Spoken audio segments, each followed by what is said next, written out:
Hi everyone, welcome to Cards on the Table with me, Joe Larkin. Today I'm delighted to be joined by Lewis Dawson, Level 3 referee, Step 1 assistant referee and digital learning coordinator at the PGMOL.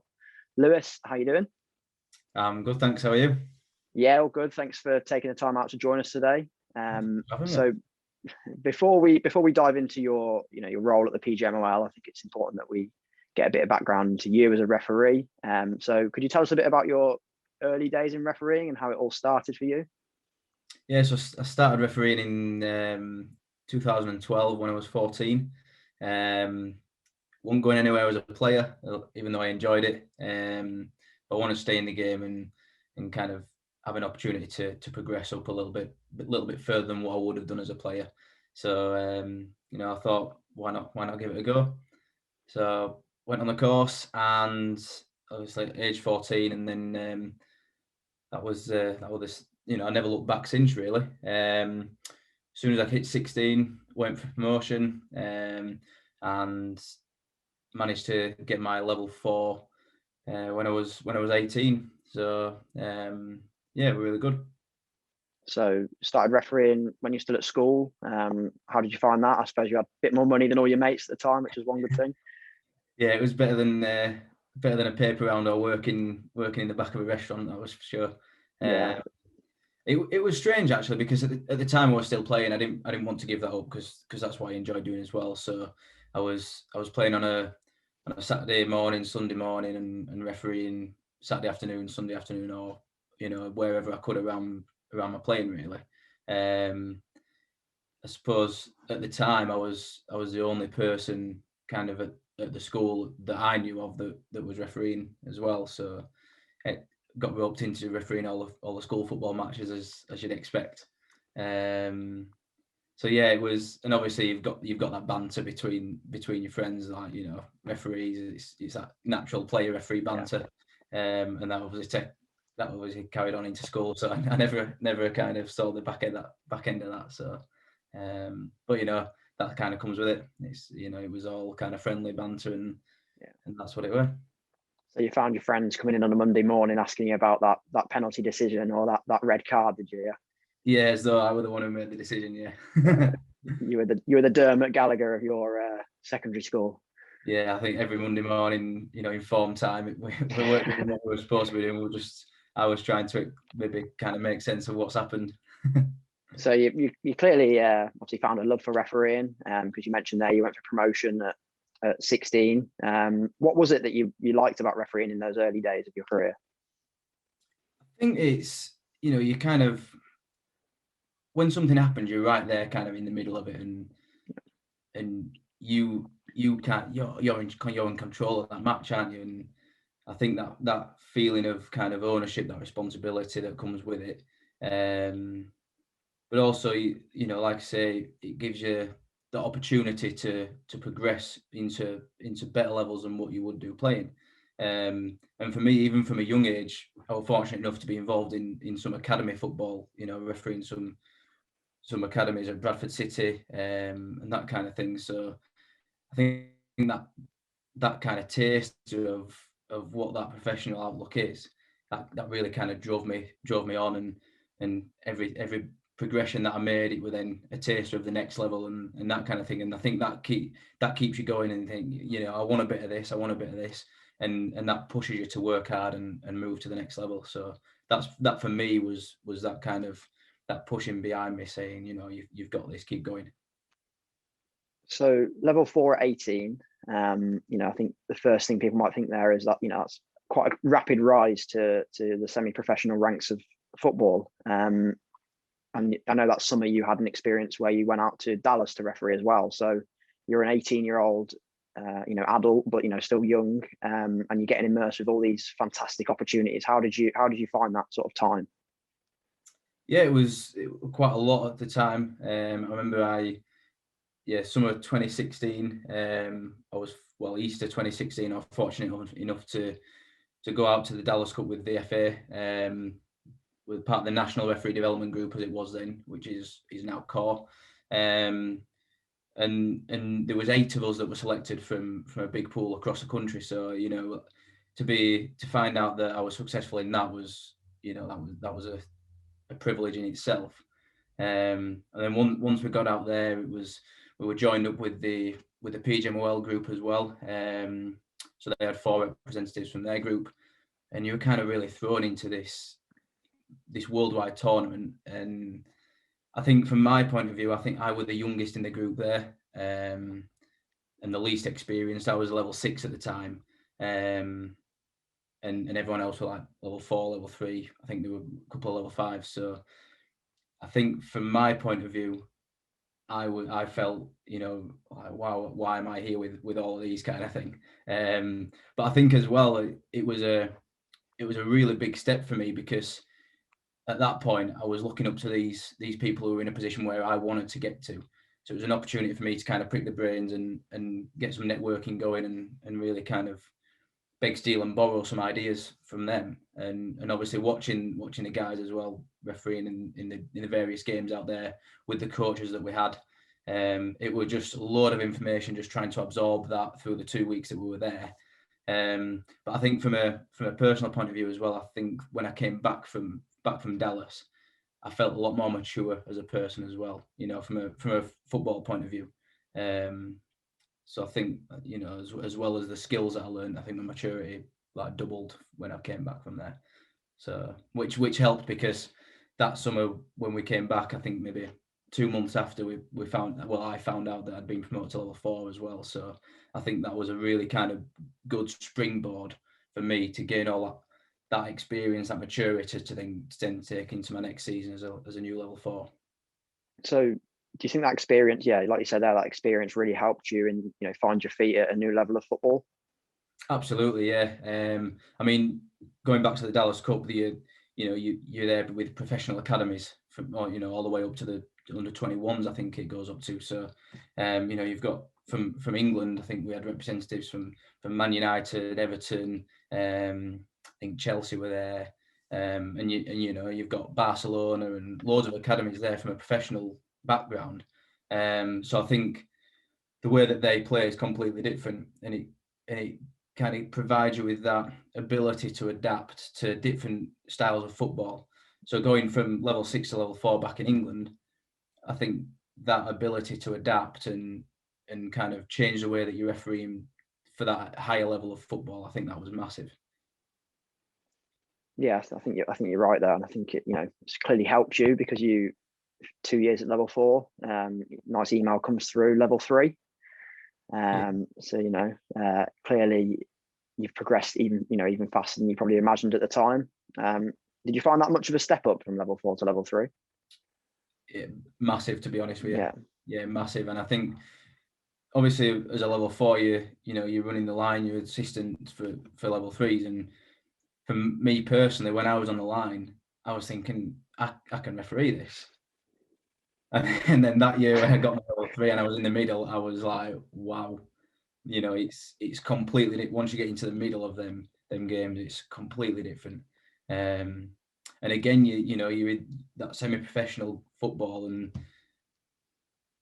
some of these have been professionals before, and they've now stepped back into semi-professionals. So that kind of mentality of the players is much higher as well. I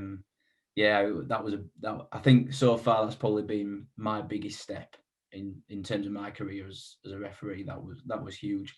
But again, it's all part of that learning curve, and those games which might not go so well at the time, you look back and you reflect on them, and that's where your learning comes, that's where your development comes from.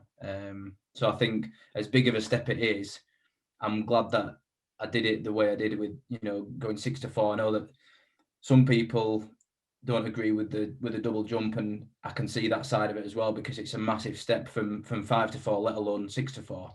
So that extra year would probably be a really good help. But I'm glad I did it the way I did, because for me personally, I'd rather throw myself into them situations, them kind of really difficult situations, because I feel that that's where I get the most learning out of that. So, but yeah, it was tough.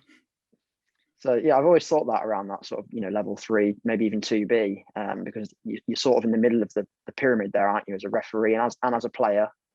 So you've got the referees and the players who are coming from the bottom up.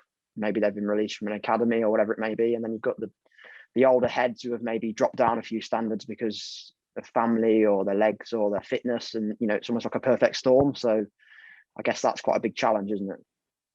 Yeah, definitely. And like I said, you've said it there. You've got that blend of people wanting to come through and go higher, and those that have been up at that level and now coming back down trying to settle. And I think, like you say, it's that perfect storm because you've got that good balance of the experience on the field and those that are trying to learn from them.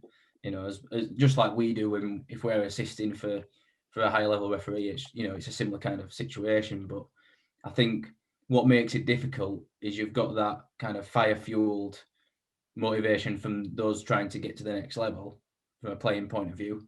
But you've then got them experienced heads which know how to, I won't say manipulate, but they know how to kind of try it on with the officials, and they're a bit more cute in the way that they deal with things. So you've got to try and quickly adapt and learn your players, learn your clubs, and understand how they try and play, and obviously not be fazed by any kind of actions that they try on with you, and just stand your ground and stand tall above the others and trust your own decisions, basically.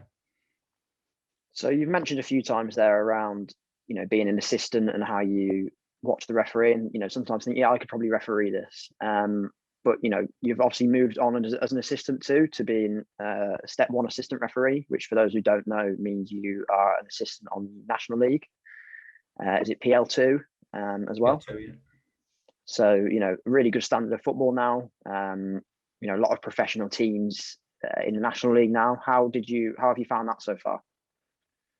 Really enjoyed it, to be honest. Again, I touched on earlier about having that kind of that flavour, that taster of what the next level is, and the step up to National League Premier was, for me, that was my main focus of my first year as a level 3 referee. I didn't, as much as you like to, I didn't expect to get promoted to 2B, and if I'm being honest, nor did I want to, because I'd rather gain a bit more experience first.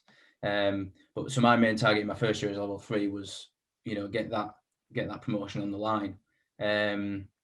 So when I achieved that was obviously, I was buzzing, really. And yeah, I think the benefit of it is because we're fortunate enough to be in communication over the comms. I think you'll learn a lot more than what you would do if you weren't, because you can hear how the referees are communicating with the players.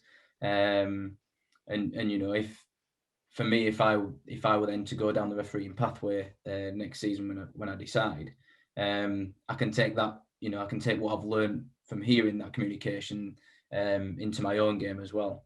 So I think that's probably the biggest benefit of operating at that level.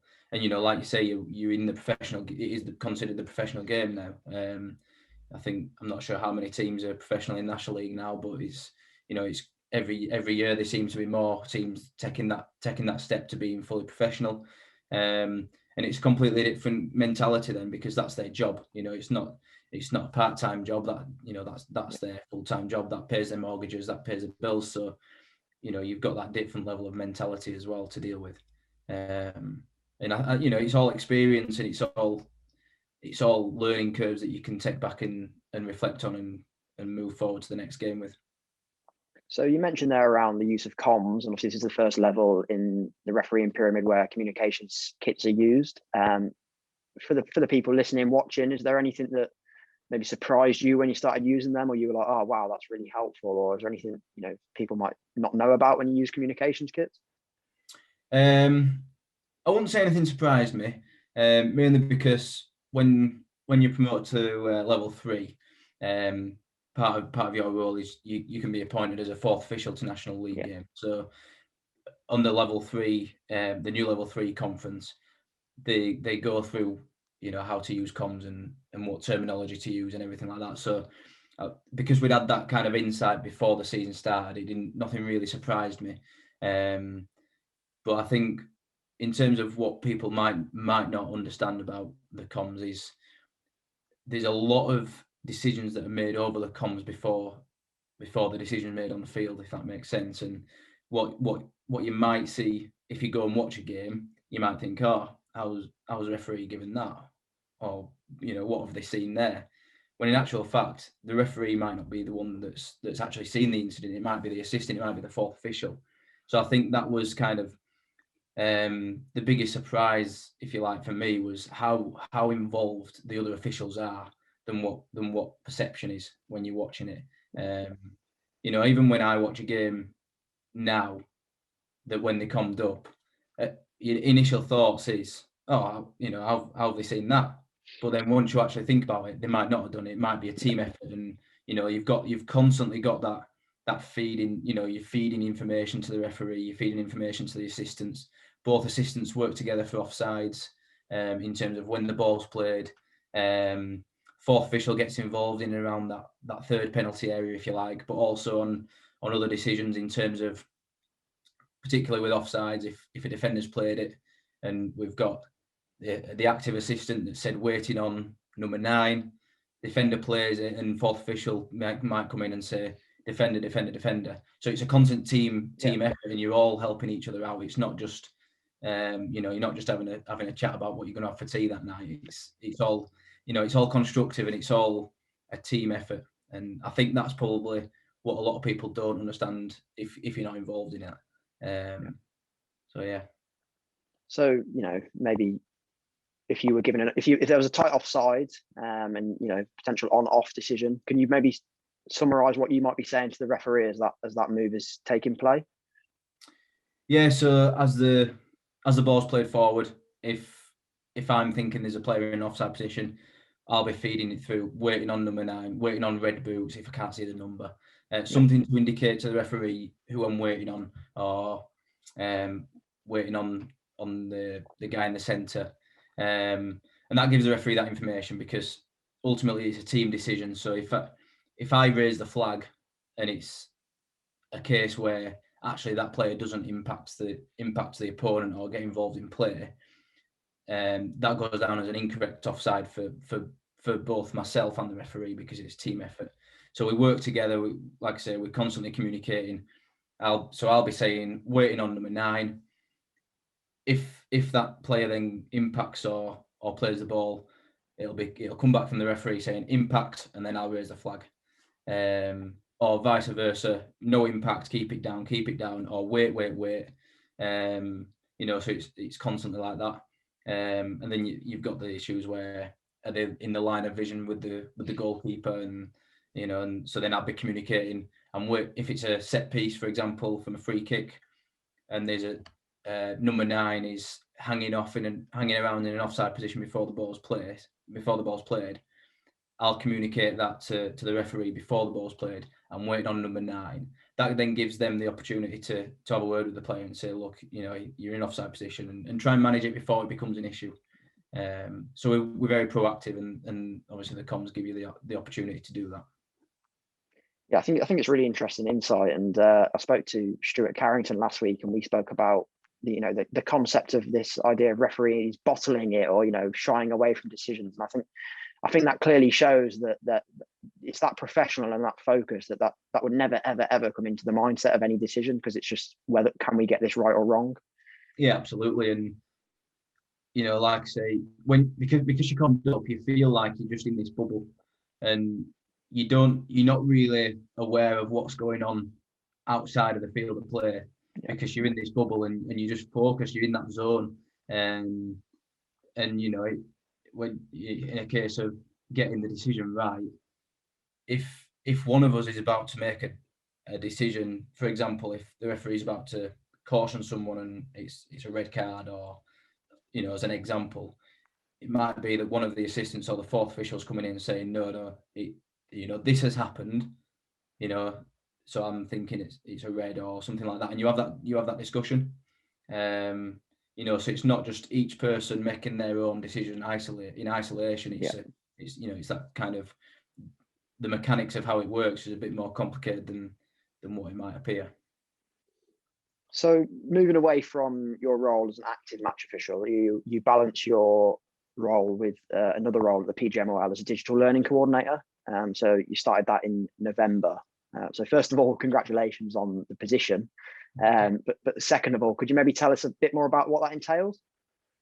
Yeah, so we've within the PGMOL, we've got an online learning platform, an LMS, and basically what that is it's an area where we've got numerous online learning modules across various topics. So it might be that a recent example would be the change in the offside interpretation of impacting an opponent, after the defenders played it.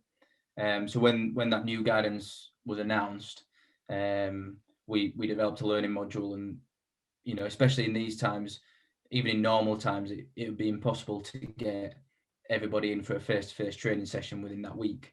So this learning platform gives us that ability to provide the ongoing learning opportunities and development from remotely. So basically everyone who's involved with the PGMOL, from staff to match officials, they've all got an account on this, and like I say, it's the online learning modules like you would get if, for example, on Open University, if you do an online course on there, it's a very similar concept in terms of that. So my role as digital learning coordinator is basically to work with the coaches, work with the coaching team, work with the staff, and provide the online content for the various groups of match officials. So you'll be the one hoping that there's not 150 law changes this summer or anything like that, because that'll give you a busy few months, won't it? Yeah, I think it's going to be busy anyway, with the uncertainties around face-to-face sessions. But yeah, so any time there's something like that, then like as an example, when the change in the offside interpretation was announced, I knew that I'd have to produce something for that. So obviously you started this role at a strange time, UK lockdown, obviously ever since you started, really. How have you found that, I assume working from home the whole time, not meeting your colleagues? It must be strange.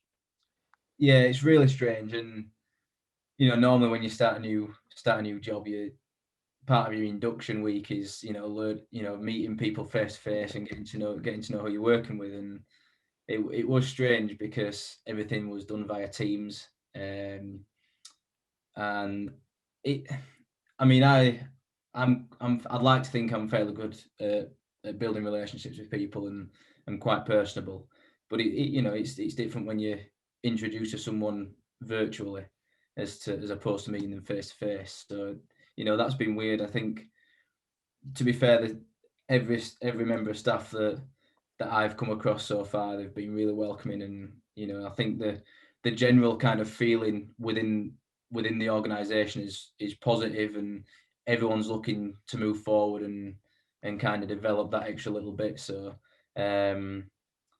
it's been strange, and I don't know how long it will be until I get to meet them in person, but it's been really positive as well. It's been a really good first few months, and I'm really glad that I was given the opportunity as well, because it's kind of what we all want to do. We all enjoy refereeing, so for me, I'm immersed in it 24/7 really, and I work in it, and then when I'm not working, I'll be training. When I'm not training, I've got a match. So, it's probably the best role that I could have wished for. So there's definitely no excuse for you not to be getting full marks on the online learning modules, is there? Well, I should be. Yeah, I should get full marks. Oh well, Lewis, it's been great to chat about your refereeing and your new role in the PGMOL, and wish you best of luck for the rest of the season for any games you've got left, and obviously the best of luck as you continue your new role, and hopefully get to meet some of your colleagues eventually. Yeah, well, I've been promised a visit to the offices when they are reopened, so I'm looking forward to that.